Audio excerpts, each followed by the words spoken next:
राधे दोस्तों, कैसे हैं आप सब। दोस्तों, आज मैं आपके सामने देव उठनी एकादशी व्रत कथा सुनाने जा रही हूँ। दोस्तों, हिंदू धर्म में एकादशी का बहुत अधिक महत्व होता है। हर महीने में 2 बार एकादशी पड़ती है, एक कृष्ण पक्ष में और एक शुक्ल पक्ष में। साल में कुल 24 एकादशी पड़ती हैं। कार्तिक मास के शुक्ल पक्ष में पड़ने वाली एकादशी को देव उठनी एकादशी के नाम से जाना जाता है। इसे देवोत्थान एकादशी, देव उठनी ग्यारस और प्रबोधनी एकादशी के नाम से भी जाना जाता है। एकादशी व्रत कथा। ओम गंगणपते नमः। एक राजा के राज्य में सभी लोग एकादशी का व्रत रखते थे। प्रजा तथा नौकर चाकरों से लेकर पशुओं तक को एकादशी के दिन अन्न नहीं दिया जाता था। एक दिन किसी दूसरे राज्य का एक व्यक्ति राजा के पास आकर बोला, महाराज, कृपा करके मुझे नौकरी पर रख लें। तब राजा ने उसके सामने एक शर्त रखी कि ठीक है, रख लेते हैं, किंतु रोज तो तुम्हें खाने को सब कुछ मिलेगा, पर एकादशी को अन्न नहीं मिलेगा।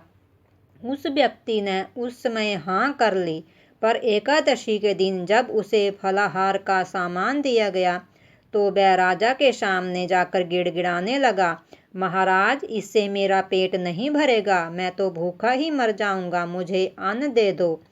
राजा ने उसे शर्त की बात याद दिलाई, पर वह अन्न छोड़ने को राजी नहीं हुआ। तब राजा ने उसे आटा, दाल, चावल आदि दिए। वह रोज की तरह नदी पर पहुंचा और स्नान कर भोजन पकाने लगा। जब भोजन बन गया तो वह भगवान को बुलाने लगा, आओ भगवान, भोजन तैयार है। उसके बुलाने पर पीताम्बर धारण किए हुए भगवान चतुर्भुज रूप में आ पहुँचे और प्रेम से उसके साथ भोजन करने लगे। भोजन करके भगवान अंतर्ध्यान हो गए और वह अपने काम पर चला गया। 15 दिन बाद अगली एकादशी को वह राजा से कहने लगा कि महाराज, मुझे दुगना सामान दीजिए, उस दिन तो मैं भूखा ही रह गया। राजा ने कारण पूछा तो उसने बताया कि हमारे साथ भगवान भी खाते हैं, इसलिए हम दोनों के लिए ये सामान पूरा नहीं होता। ये सुनकर राजा को बड़ा आश्चर्य हुआ। वह बोला, मैं नहीं मान सकता कि भगवान तुम्हारे साथ भोजन खाते हैं। मैं तो इतना व्रत रखता हूँ, पूजा करता हूँ, पर भगवान ने मुझे कभी दर्शन नहीं दिए। राजा की बात सुनकर वह बोला, महाराज, यदि विश्वास ना हो तो साथ चलकर देख लें। राजा एक पेड़ के पीछे छिपकर बैठ गया। उस व्यक्ति ने भोजन बनाया तथा भगवान को शाम तक पुकारता रहा, परंतु उस दिन भगवान न आए। अंत में उसने कहा, हे भगवान, यदि आप नहीं आए तो मैं नदी में कूदकर अपने प्राण त्याग दूंगा। लेकिन फिर भी भगवान नहीं आए। तब वह प्राण त्यागने के उद्देश्य से नदी की तरफ बढ़ा। प्राण त्यागने का उसका दृढ़ इरादा जानकर शीघ्र ही भगवान ने प्रकट होकर उसे रोक लिया और साथ बैठकर भोजन करने लगे। खा पी कर वह उसे अपने विमान में बिठाकर अपने धाम ले गए।